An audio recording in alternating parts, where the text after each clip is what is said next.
Que a Pedro Sánchez le provoca náuseas el 12 de octubre comienza a no ser un secreto. El presidente del gobierno llegaba tarde, con una actitud totalmente pasota, y se pasaba más tiempo mirando su teléfono que contemplando el desfile. Pero lo grave no se termina ahí. Sánchez dio alguna muestra más, tanto de su mala educación como de su nulo patriotismo. Y es que no solo llegó el último, sino que también se quiso ir el primero, dando un plantón histórico a la prensa, y es que nunca un presidente del gobierno se había ausentado de los tradicionales corrillos con los medios de comunicación. Óscar Puente, el único ministro que se quedó a ese habitual cara a cara con la prensa, le quiso justificar diciendo que probablemente quería comer con su familia. Recordemos que eran las 2:15 y estaba sin comer, una imagen que nos quiere vender una vez más Ferraz y que nos recuerda a ese famoso son las 5 de la tarde y todavía no he comido. Pero espérate, porque la cosa se calienta un poco más. El programa de Susana Griso expone los malos modos y los malos modales de Pedro Sánchez, también su fobia a los símbolos nacionales, tras compartir un vídeo en sus redes sociales con motivo del 12 de octubre, en el que aparece la bandera de Cataluña, la de Gaza y hasta la del arco iris, pero ni rastro de la bandera de España. Una vergüenza más del sanchismo que, como digo, los medios de comunicación no están dispuestos a seguir tolerando. La excusa ayer de Pedro Sánchez para ausentarse de los corrillos del Palacio Real posteriores al desfile del 12 de octubre es que tenía que volar a Israel, a Egipto en este caso. Pero lo cierto es que hasta esta mañana no salía el vuelo. Y eso se sabía. Ayer corrió como la pólvora la noticia de que Sánchez no salía a atender a los periodistas porque es algo novedoso. Suele ser una oportunidad aprovechada por el presidente para responder a los periodistas y soltar su doctrina, y ayer sin embargo salió corriendo. La excusa era el avión, pero todos sabíamos, porque en ese avión han ido o están yendo periodistas, que el vuelo empezaba o salía esta mañana, despegaba esta mañana, de manera que la excusa no es creíble. Necesite muchas horas para hacer la maleta, ¿no? Hacer la maleta para un viaje express no se puede tardar tanto. Pues vamos a ver lo que pasó ayer, en este 12 de octubre, con grandes ausencias, la tensión política trasladada a la calle, faltaron 5 ministros, también 6 presidentes autonómicos, hubo abucheos a Sánchez y por primera vez los reyes participaron con sus 2 hijas en el besamanos. Es una de esas pocas ocasiones donde vemos a los políticos conversar dejando rencillas a un lado. Saludos cordiales entre rivales como los andaluces Juanma Moreno y María Jesús Montero, conversaciones entre el Poder Judicial y el Ejecutivo, algún fallo de protocolo y muchas manos tapando bocas para evitar lecturas de labios. También abucheos a Sánchez durante el desfile. Los políticos sacan sus mejores galas, algunos incluso casi coinciden. Esta vez hemos visto la ausencia de Santiago Abascal, que no quiere coincidir con Sánchez, y de algunos presidentes autonómicos por la dana que azota al Mediterráneo. Desde 2020 no presidía la familia real al completo. Otros años habíamos visto a la princesa Leonor con el uniforme de la Armada y con el del Ejército del Aire, y esta vez ha estrenado su uniforme de gala de alférez del Ejército del Aire. No ha dejado de tener miradas cómplices con su padre. Este domingo la lluvia ha respetado y sí ha podido saltar la patrulla acrobática de paracaidistas, pero no hemos visto la clásica patrulla águila. Después de 40 años tomando los cielos, esta vez ha tomado el relevo la formación Mirlo, los aviones con los que se forman los pilotos futuros. Han participado casi 4.000 efectivos, entre ellos 2 compañías de la UME, en un año especialmente difícil por la dana y los incendios. Tras el desfile, el habitual besamanos en el Palacio Real.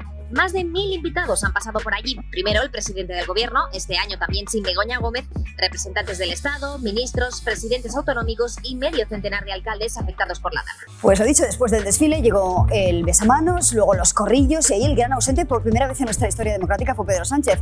Ángel Carreira, Reacción de Espejo, tú estabas en esos corrillos.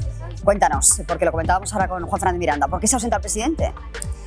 Susana, pues lo que nos dicen fuentes oficiales de su entorno es que el presidente estuvo esperando a que se produjera ese encuentro con los periodistas y llegado el momento en el que él tenía previsto marcharse, pues se marchó sin que se hubiera producido ese encuentro informal que normalmente se hace, pues como sabéis, de manera informal, sin cámaras ni micrófonos. Nos hablan de en torno a las 2:15 de la tarde. Ahí fue cuando fuentes oficiales nos confirman que el presidente había abandonado ya el Palacio Real. Desde Moncloa nos insisten en que tiene que ver en esa marcha del presidente la preparación de su viaje a Egipto, ¿no?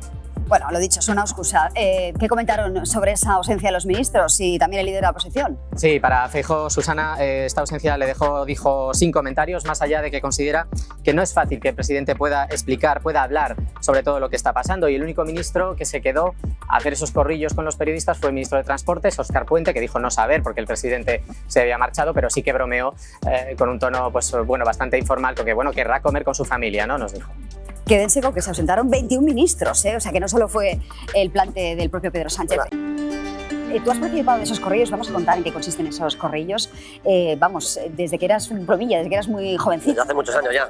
Bueno, la verdad es que son unos corrillos informales, pero muy interesantes, porque es verdad, como hemos escuchado en el vídeo, que los políticos se mezclan entre ellos y se mezclan con los invitados, que es una representación amplia de la sociedad, y también los periodistas. Además, una representación peculiar de periodistas, porque se mezclan los redactores que siguen habitualmente al gobierno, a la oposición o a la Casa del Rey, con los directores de los medios, como ayer Joaquín, o analistas de otro tipo. Bueno, ¿a los corrillos no vas? Pero sí a la recepción. Yo tengo allí periodistas despegados para que hagan ese trabajo. Ah, vale. Claro, eso es. Esa es la peculiaridad de la... Podría, se te invita.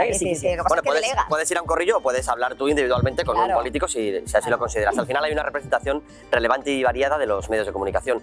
Es una oportunidad para que el presidente del gobierno o para el líder de la oposición hablar con la prensa. Y siempre ha sido así. Es más, en los últimos años ha sido hasta excesivo. El presidente Sánchez ha dado auténticas ruedas de prensa de 45 minutos y algo más de duración, respondiendo a todo tipo de preguntas. Ayer, sin embargo, salió corriendo.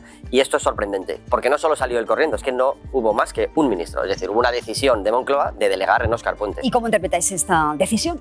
¿A qué responde, sabiendo que él siempre ha querido aprovechar esa plataforma, digamos, para lanzar sus mensajes? Es novedoso porque el presidente del gobierno tiene una política de comunicación expansiva, que no es lo mismo que plural, pero si puede, intenta ocupar espacios, y sin embargo esta vez salió corriendo. Mi interpretación es que el presidente no quiere responder a preguntas incómodas, y ayer todas iban a ser, sino del caso Begoña, del caso Ábalos, de tantas otras cuestiones que le incomodan. Bueno, yo creo que parcialmente esa es la explicación, pero tengo otra. En mi opinión, el presidente lo que hizo fue un desprecio institucional a lo que representaba ese acto en la medida en la que él podía hacerlo. Es decir, evidentemente, como presidente del gobierno no podía dejar de asistir. Lo relevante es el juego de espejos con Santiago Abascal y la polarización. Es decir, en la misma manera en la que Santiago Abascal se ausentó por completo del acto, al menos de la parte institucional del acto, el presidente lo hizo en la medida en la que pudo hacerlo. Y no se nos puede escapar que hay una corriente ciudadana creciente que expresa muchísima desconfianza hacia la eficacia de las estructuras institucionales vigentes. Yo creo que Santiago Abascal ayer quiso conectar con esa corriente y el presidente, en la medida en que podía hacerlo, porque como presidente no se podía ausentar del acto, también. Pues Ángeles, ya vuelvo contigo, pero ha habido más polémicas. De entrada, el vídeo que publicó el propio Pedro Sánchez. Lorena. Vamos a ver por qué. Polémica porque en ese vídeo en ningún momento se ve como tal la bandera de España, en esas imágenes que ha subido el presidente del gobierno en sus redes sociales para conmemorar este pasado 12 de octubre. Acompañaba ese vídeo el texto "Orgullo de nuestro país, de su gente, de su solidaridad y diversidad, de su riqueza cultural y su patrimonio natural. Orgullo de España, feliz fiesta nacional". Y ahí sí es verdad que en el texto, Susana, sí que se ve el icono de la bandera de España, pero luego en el vídeo ni rastro de la insignia nacional. Vamos a ver. Siento orgullo de ser español, orgullo de una cultura y de una diversidad que nos hace especiales. Orgullo de ser uno de los países referente en servicios públicos y que se moviliza por los derechos sociales y las causas justas. Orgullo de un país con memoria, pero sobre todo con futuro.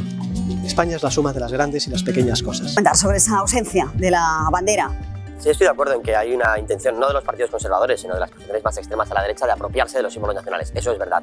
Pero eso suele funcionar porque en la izquierda hay un complejo histórico con los símbolos nacionales, exactamente en la misma medida.